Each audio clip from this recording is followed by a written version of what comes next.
We are following breaking news out of Kenya. A demonstration by people angry over planned tax hikes has turned deadly. Look at this video. Protesters have breached the Parliament building and smoke has been billowing from its windows. 5 people are reported dead, dozens injured. CNN crews have witnessed police firing live rounds at the protesters in the streets.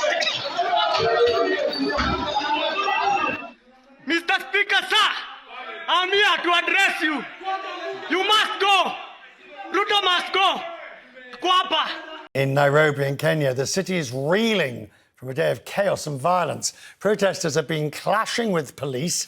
The protesters are angry over proposed tax increases and the rising cost of living under President William Ruto.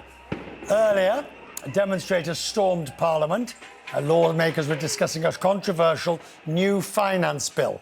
Other buildings, including Nairobi City Hall, were also set ablaze. Our teams on the ground, CNN teams, have seen police firing live rounds into the crowd, as well as using tear gas and water cannons. We know of 5 people so far killed, and dozens of people have been injured, according to the rights groups in the area. The President, William Ruto, is expected to address Kenya in just a moment. He's going to speak to the nation. Larry Madowo is in Nairobi. This seems to be deteriorating, despite the best efforts, if you will, of the president to say he'll meet protesters. He's willing to listen, but things that they're not listening or not, and things are getting worse. Things did get out of hand today, Richard, that's for sure. These protesters had called for 7 days of rage, and today was supposed to be a day of a total shutdown. And they did succeed in shutting down Nairobi, one of Africa's busiest capitals, reduced to just violence, looting, and tear gas and water cannon. For most of the day, it felt like a war zone. And these are the residue of the police that are still left here, making sure that no protesters come back at night and try and access Parliament again, because they did get to the floor of the National Assembly earlier. They did burn a part of this. Back here is City Hall. This is the office of the governor of the Nairobi City County that was set ablaze in 2 different sections. There's a fire that claimed 1 car outside. There's a shell of that that's still out there. And we're expecting this statement from President William Ruto any moment now. It's in this hour that the statement is supposed to happen.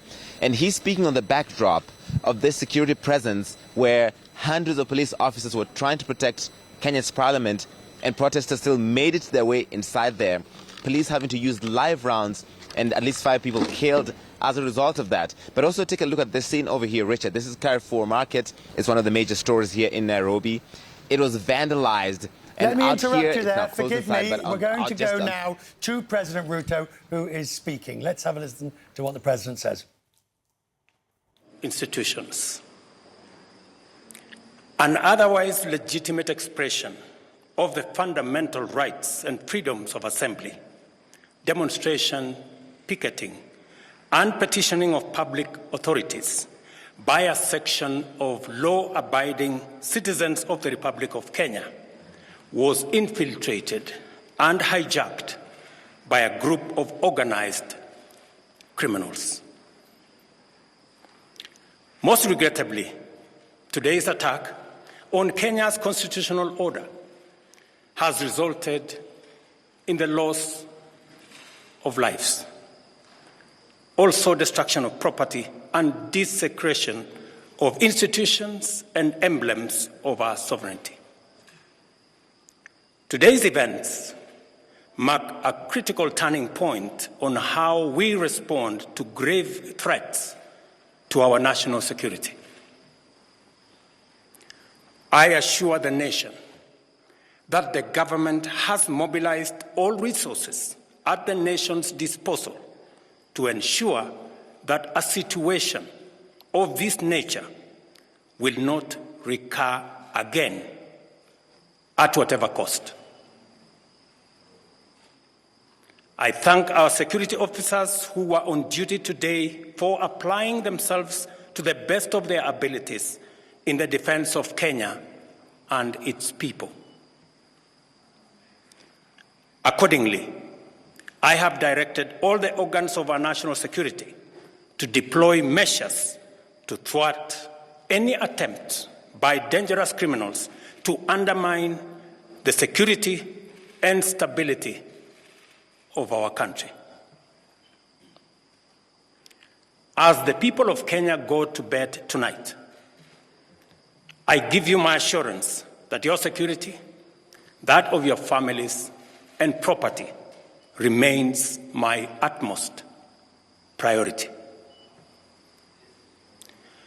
To the young people of Kenya, who I must thank for helping our country organize our democratic discourse around issues, I thank you and assure you that the conversation you have begun around pertinent issues of our nation will continue to inform our policy and governance decisions.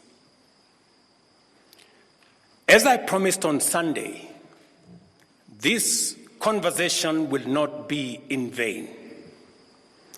I will not only champion for the cause of issue-based, policy-oriented, and tribeless engagement on critical national issues, but also provide a framework for this conversation to be processed and its outcomes implemented.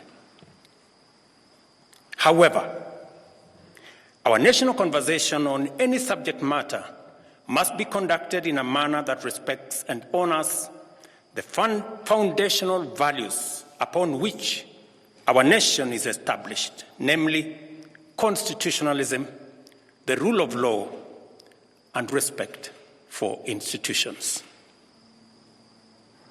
It is very painful for Kenya that a conversation this crucial was hijacked by dangerous people who have caused us the kind of loss we have incurred as a nation today.